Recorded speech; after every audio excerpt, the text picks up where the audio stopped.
வருகின்ற ஜனவரி 23 மற்றும் 24 ஸ்ரீ ஷீரடி விஜய சாய்நாதா குருமூர்த்தி ஆலய வருஷாபிஷேகம் நடைபெறவுள்ளது. பக்த கோடிகள் அனைவரும் நிகழ்ச்சியில் கலந்து கொள்ளலாம். வேதா கார்டன், ஈஸ்வரன் கோவில் பின்புறம், மாமண்டூர் கிராமம், தென்பதி மதுராந்தகம், செங்கல்பட்டு. அனைவரும் வருக, சாய்பாபாவின் அருள் பெறுக.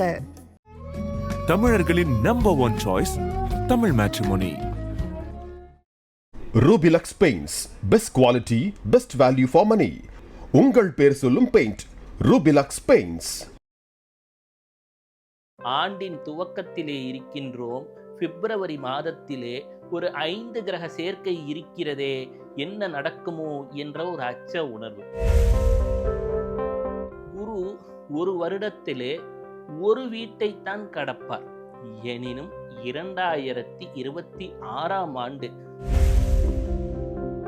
ராஜபங்க யோகம் என்போம். அப்படின்னா ராஜபங்கம் என்று சொன்னால் ஒரு வேலை வாய்ப்பிலே இருப்பவர்கள் எல்லாம் மாற்று வேலைகளை தேடிக்கொள்ள வேண்டிய நிர்பந்தத்திற்கு உலகெங்குமே ஆளாகக்கூடிய பணத்தின் மதிப்பு என்பது ஆசியா எங்கும் சரிவதற்கான வாய்ப்புகள் அதிகம். ஓம் கம் கணபதியே நமக, ஓம் கம் கணபதியே நமக என்று இடைவிடாது சொல்லி வாருங்கள். மனம் தளர வேண்டாம். இந்த ஆண்டு உங்களை காக்கப் போவது குருவின் வழிபாடு மற்றும் விநாயகனின் அருள்தான். வெள்ளைக்கொம்பன் விநாயகனது பேரருட் கருணையினாலே ஆதன் ஆன்மீகம் நேயர்கள் வாழ்க்கையிலே அனைத்து நலமும் வளமும் பெருகட்டும். ஐயா, இந்த 2026ஆம் ஆண்டு எவ்வாறு எங்களுக்கு இருக்கப் போகிறது என்ற ஒரு கேள்வியுடன் இந்த நிகழ்ச்சியை பார்த்து கொண்டிருக்கிறீர்கள். ஆம், ஆண்டின் துவக்கத்திலே இருக்கின்றோம். பிப்ரவரி மாதத்திலே ஒரு 5 கிரக சேர்க்கை இருக்கிறதே, என்ன நடக்குமோ என்ற ஒரு அச்ச உணர்வு.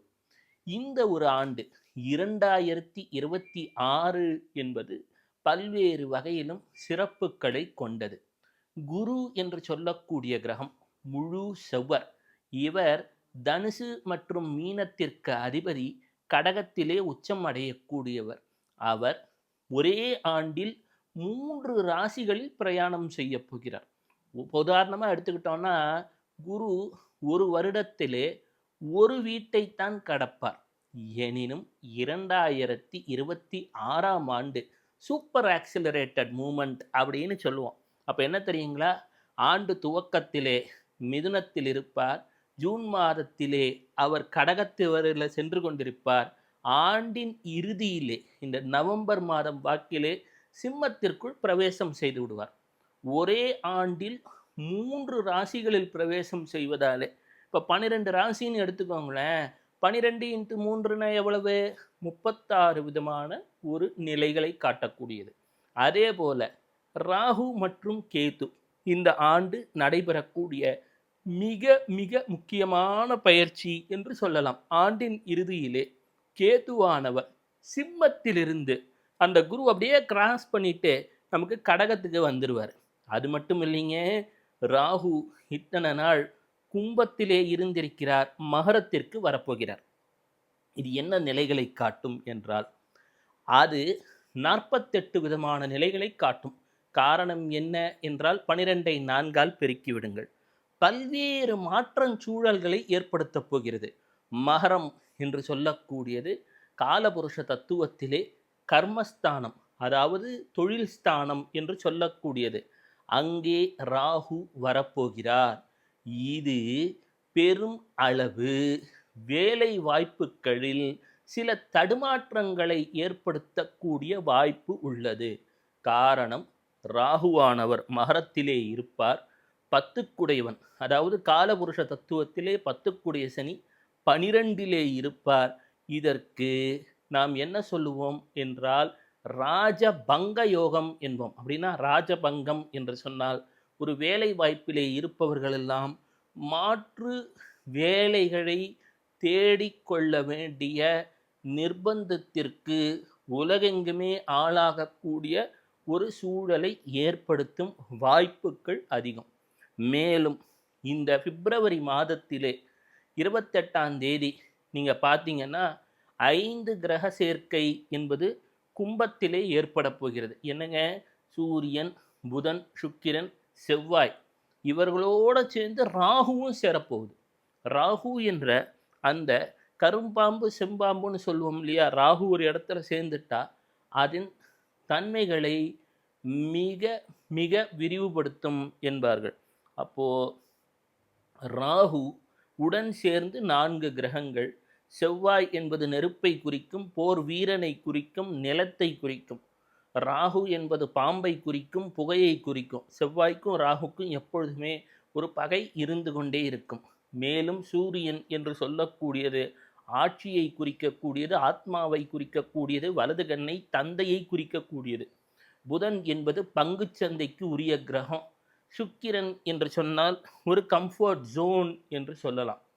இவை எல்லாம் சேர்ந்து கடகத்திற்கு 8ஆம் இடம். 8ஆம் இடம் அஷ்டமம் என்பது மறைவு ஸ்தானம். கடகம் என்று சொல்லக்கூடியது நமது தாய்நாடான தாய் திருநாடான இந்தியாவை குறிக்கும், நமது மாநிலமான தமிழ்நாட்டை குறிக்கும். அதற்கு அஷ்டமத்திலே பல்வேறு கிரகங்கள் சேருவது என்பது அனைவருமே இறை வழிபாட்டை செய்ய வேண்டும் என்ற ஒரு உணர்த்தலை நாம் உணர்ந்து கொள்ள வேண்டும். அதே போல இந்த கும்பத்திற்கு என்றார், கும்பத்திற்கு 6ஆம் இடமானது கடகம்.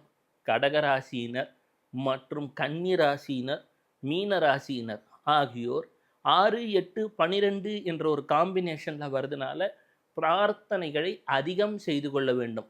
எதுவுமே நல்லதோ தீயதோ கிடையாது. பிரார்த்தனை என்பது மிக மிக அத்தியாவசியமானது. மேலும் தங்கம் என்று சொல்லக்கூடிய கிரகமானது குரு மற்றும் சூரியனின் நிலை கொண்டு அறியப்படுவது. கடந்த ஆண்டு தங்கம் விலை விண்ணை தொடலாம் என்று நானே பேசியிருப்பேன். எனினும் இந்த ஆண்டு 3 நிலைகளிலே தங்கத்தின் ஓட்டம் இருக்கலாம் என்பதை நாம் உணர வேண்டும். முதலிலே மிதுனத்தில் இருக்கிறார். மிதுனத்திலிருந்து அந்த குருவானவர் கடகத்திற்கு உச்சத்தை நோக்கி செல்கிறார். அப்போ உச்சத்துக்கு போகும்போது ஏற்றம் என்பதை அறிகின்றோம். அந்த உச்சத்திலிருந்து அடுத்த வீடான சிம்மத்திற்கு செல்கிறார். இங்கே தான் கவனம் தேவை. காரணம், அங்கே கேதுவானவர் ஏற்கனவே இருக்கிறார். குருவும் கேதுவும் சேரும் பொழுது அதற்கு கேளதோஷம் அப்படின்னு பேர். தங்கம் மற்றும் வெள்ளி உலோகங்கள் இதை விற்பது வாங்குவதில் சில கட்டுப்பாடுகள் வருவதற்கான வாய்ப்புகள் அதிகம் உலகெங்குமே. அதாவது லிக்விடிட்டின்னு சொல்லுவோம் இல்லைங்களா, அந்த லிக்விடிட்டிக்கு ஏதேனும் ஒரு சூழல் வரலாம். இதை தவிர குருவானவர் சனீஸ்வரனை கடகத்திலிருந்து பார்க்கும் பொழுது பணத்தின் மதிப்பு என்பது ஆசியா எங்கும் சரிவதற்கான வாய்ப்புகள் அதிகம். அது அடுத்த ஆண்டு மிக அதிகமாக ஆண்டின் மத்தியிலே உணரலாம். எல்லா செயல்களுக்கும் அடிப்படை ஆதாரமாக இந்த ஆண்டு நமக்கு இருக்க வேண்டியது விநாயகர் வழிபாடு. அவ்வப்போது ஓம் கம் கணபதையே நமக, ஓம் கம் கணபதையே நமக என்று இடைவிடாது சொல்லி வாருங்கள். மேலும் மீன ராசி, அதே போல கன்னி ராசி, அதையும் தவிர்த்து நமது கடகராசி, இந்த 3 அன்பர்களும் எப்பொழுதெல்லாம் நேரம் கிடைக்கிறதோ விநாயகர் ஆலயத்திற்கு சென்று ஏதேனும் வகைகளிலே மலர்களால் அவருக்கு அலங்கரித்தோ அல்லது அபிஷேகத்திற்கு இயன்ற உதவிகளை செய்தோ அல்லது நைவேத்தியமாக ஏதேனும் பழங்களை வழங்கியோ ஆசீர்வாதம் பெற்றுக்கொள்வது மிக மிக சிறப்பு. இந்த ஆண்டு பஞ்சாங்கத்திலே அரசனாக குருவை சொல்கிறார்கள். அப்போ என்னன்னா, குரு என்ற வழிபாடும் இந்த ஆண்டு முக்கியத்துவம் பெறுகின்றது.